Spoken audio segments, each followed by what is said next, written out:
Good morning बच्चों, कैसे हैं आप सब।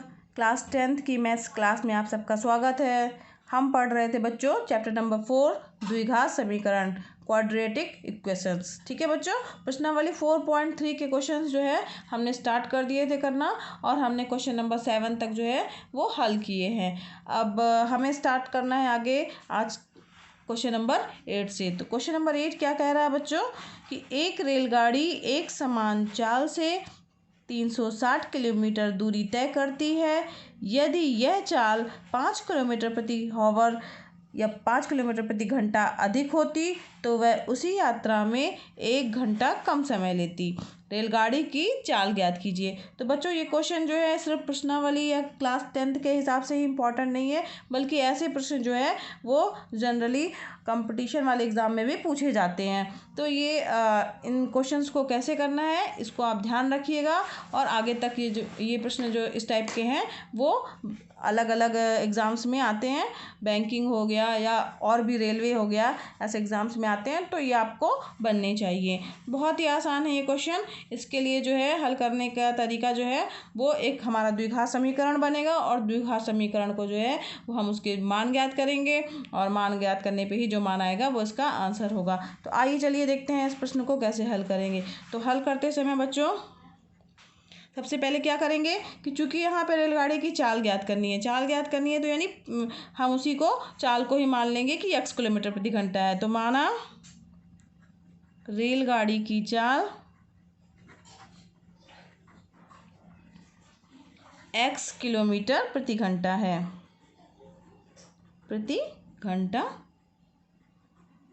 ठीक है बच्चों।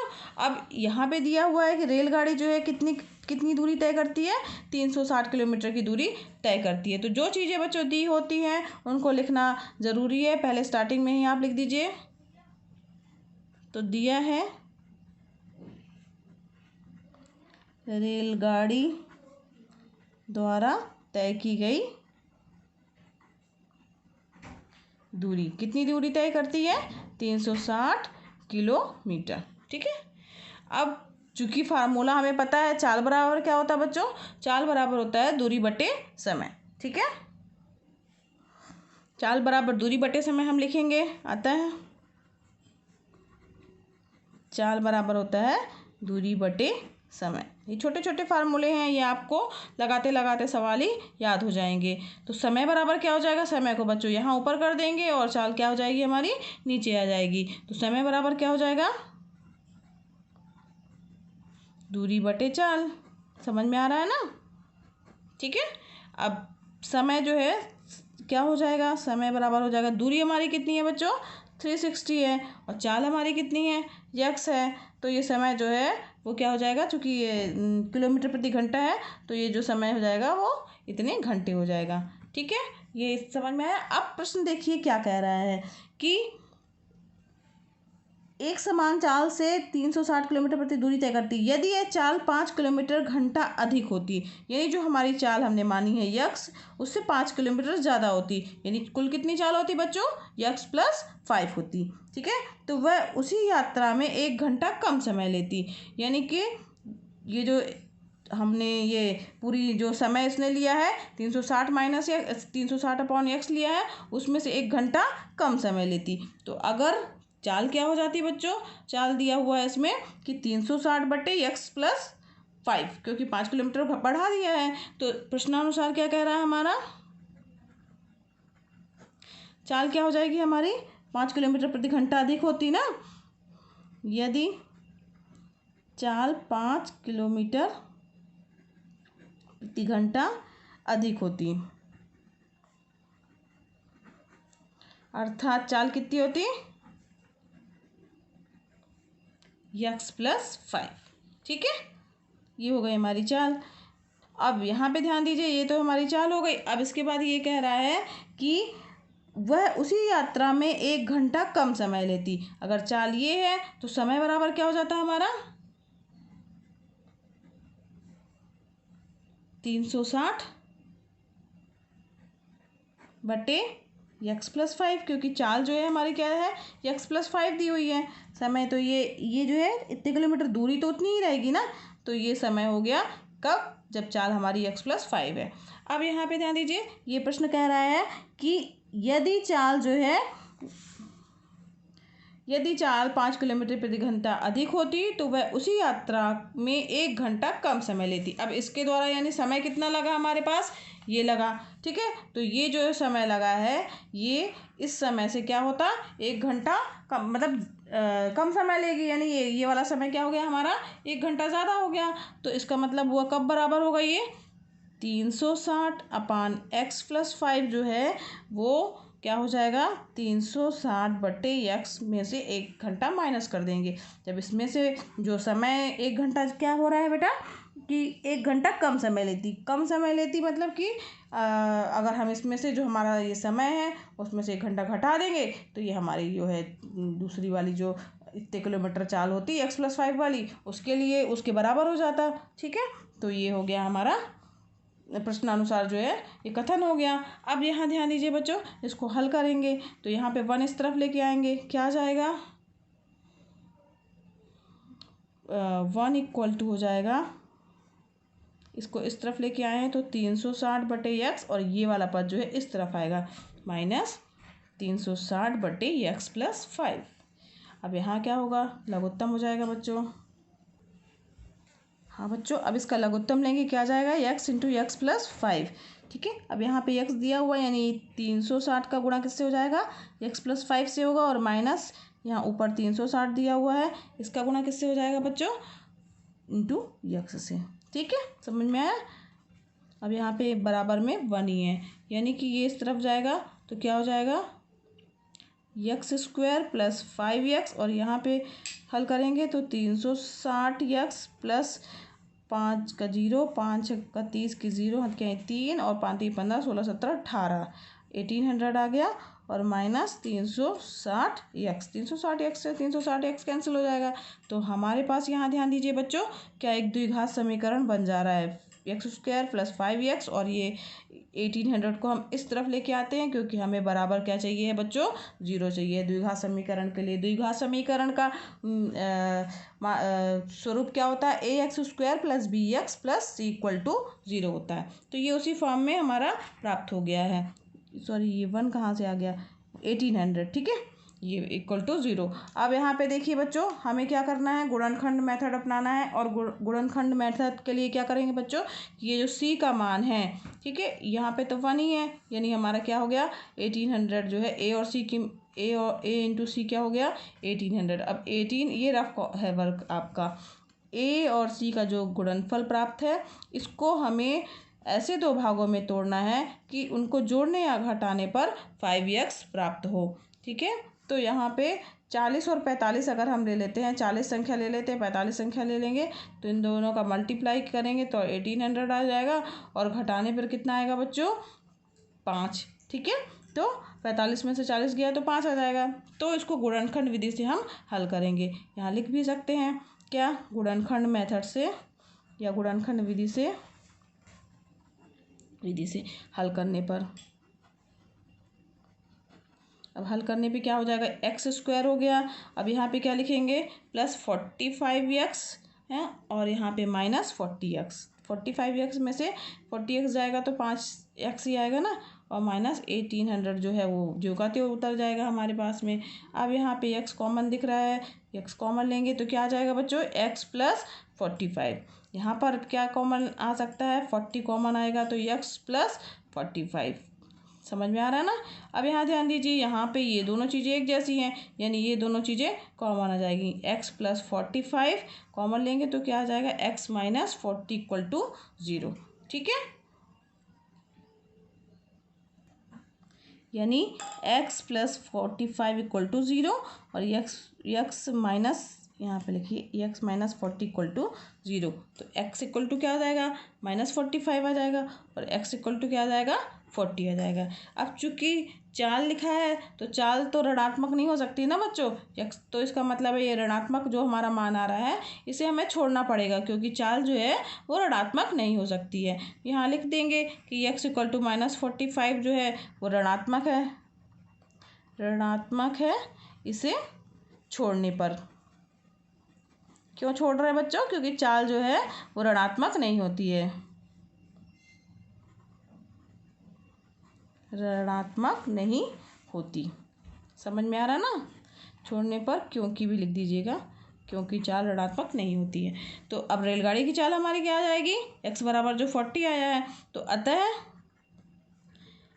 रेलगाड़ी की चाल 40। अब चूंकि इसकी यूनिट भी लिखना ज़रूरी है, तो क्या था? किलोमीटर प्रति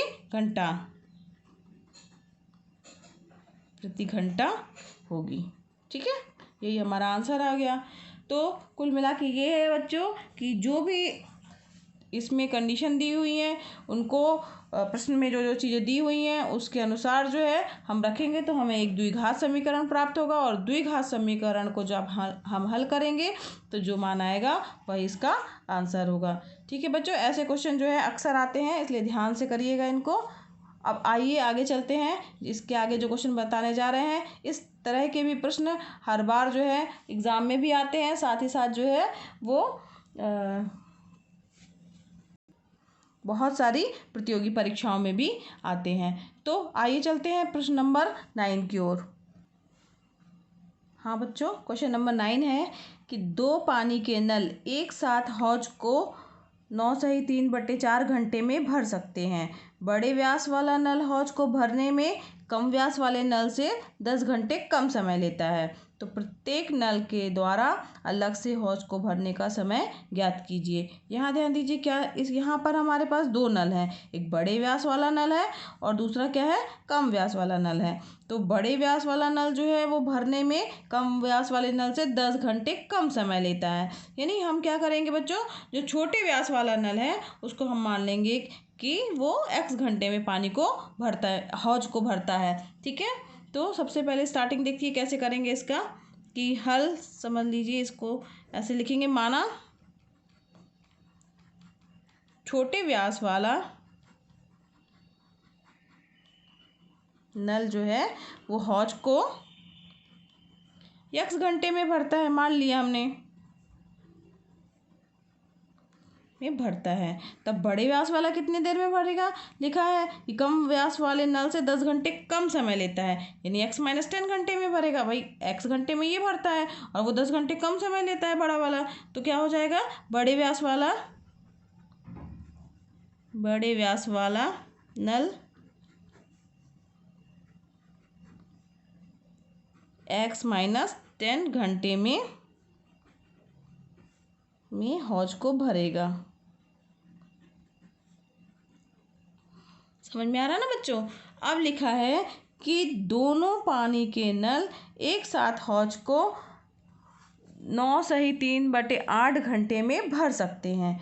तो यहाँ लिखा है दोनों पानी के नल अगर इकट्ठा खोल दिए जाते हैं तो हौज को 9 सही 3/8 घंटे में भर सकते हैं।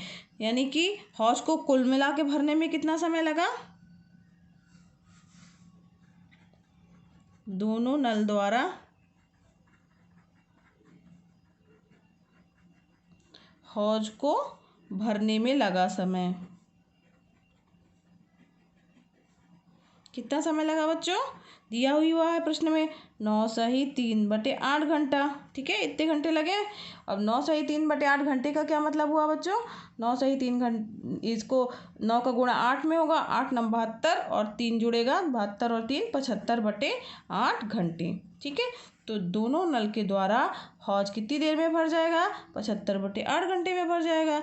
अब यहाँ पे देखिए बच्चों कि प्रत्येक नल के द्वारा अलग से हौज को भरने का समय ज्ञात करना है।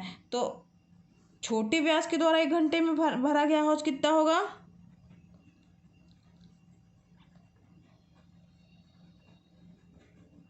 छोटे व्यास वाले नल द्वारा 1 घंटे में भरा गया हौज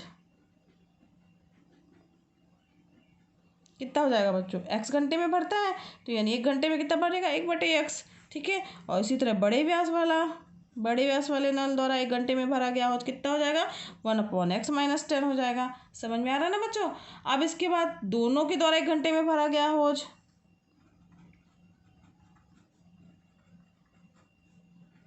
एक घंटे में भरा हौज। कितनी, 1 घंटे में दोनों नल अगर खोल दिए जाते हैं तो कितना कितना हौज भरेगा, ठीक है।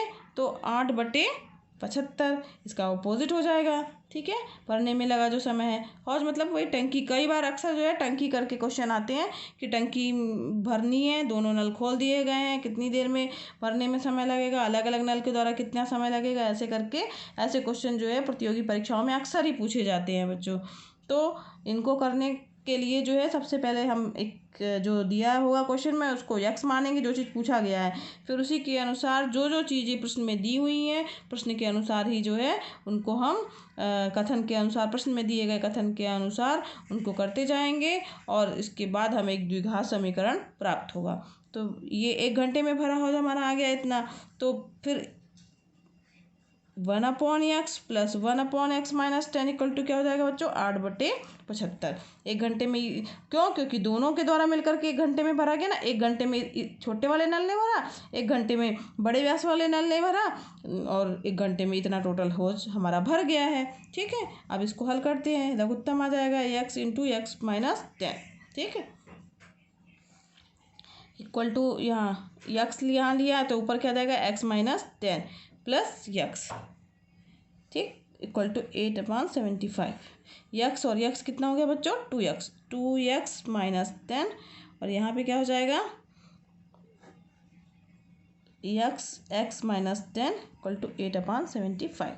अब ये इसको इधर कर दीजिए, इसको इधर कर दीजिए, तो क्या प्राप्त हो जाएगा बच्चों, 75 का गुणा हो जाएगा 2x माइनस 10 से, और 8 का गुणा हो जाएगा x इंटू x माइनस 10 से, ठीक है। समझ में आ रहा ना बच्चों। अब यहाँ पे ध्यान दीजिए, इसका मल्टीप्लाई अंदर हो जाएगा, तो 75 का गुणा 2 से होगा, 5 दूनी 10, 7 दूनी 150 आ जाएगा x, और यहाँ पे माइनस 750 इक्वल टू 8x² और माइनस 80ax, ठीक है। अब आगे हल करिए इसको, 80 ये 8x², सारे पद जो है एक तरफ लेके जाएंगे तो क्या आएगा 8x², ठीक है, माइनस 80x, ये इस तरफ जाएगा बच्चों तो क्या हो जाएगा माइनस हो जाएगा, माइनस 150x, और इस तरफ जाएगा ये 750 माइनस में है तो क्या हो जाएगा प्लस 750 इक्वल टू 0, ठीक है। यहाँ तक समझ में आया बच्चों आपको। अब यहाँ पे ये 8x² 80 और ये 150 जुड़ जाएगा तो माइनस क्या हो जाएगा 230x प्लस 750 इक्वल टू 0। अब यहाँ ये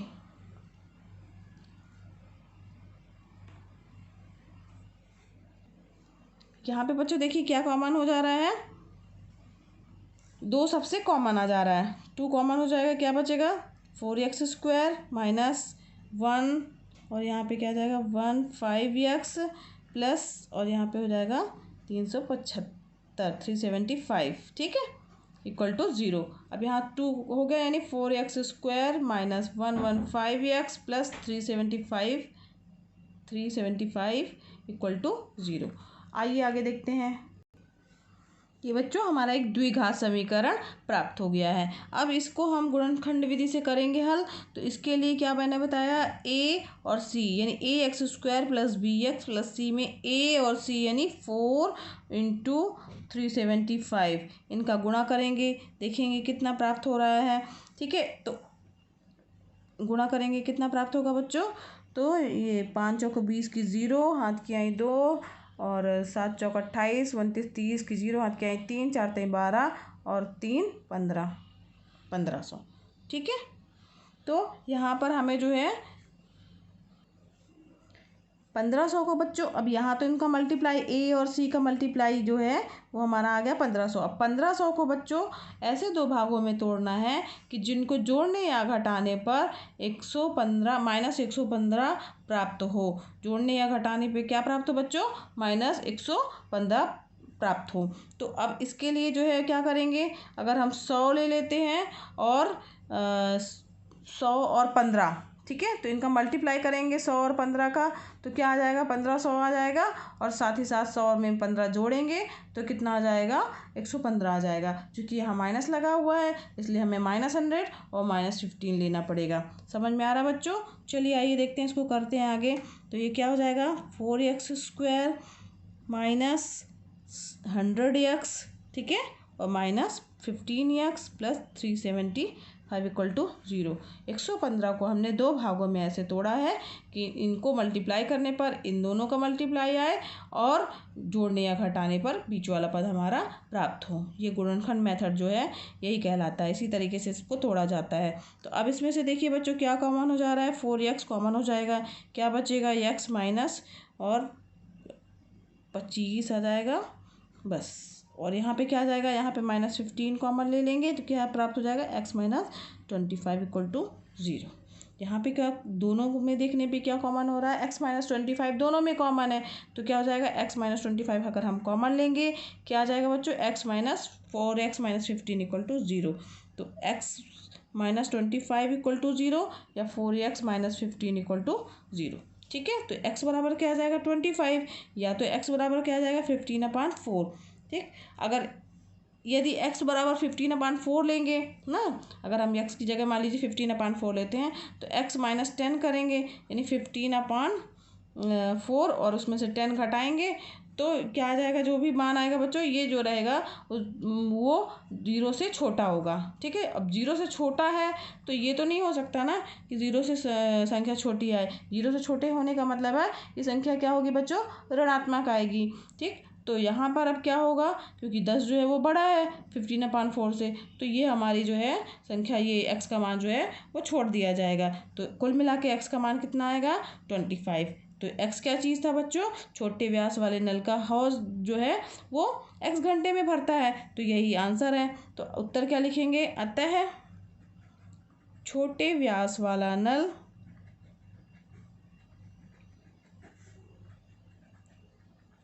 हौज को 25 घंटे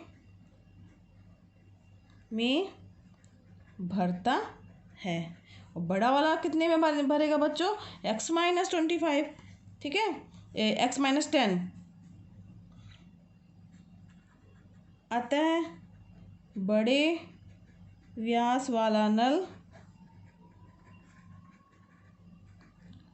हौज को कितने x - 10 यानी कितना हुआ, x की जगह क्या आया 25, 25 - 10 = 15 घंटे में भरेगा, घंटे में भरेगा, ठीक है। यहाँ पे आप लिख दीजिएगा ऋणात्मक। अब ऋणात्मक है अतः इसे छोड़ा जाएगा, ठीक है। ऐसे क्वेश्चन जो है अच्छे से कर लीजिएगा।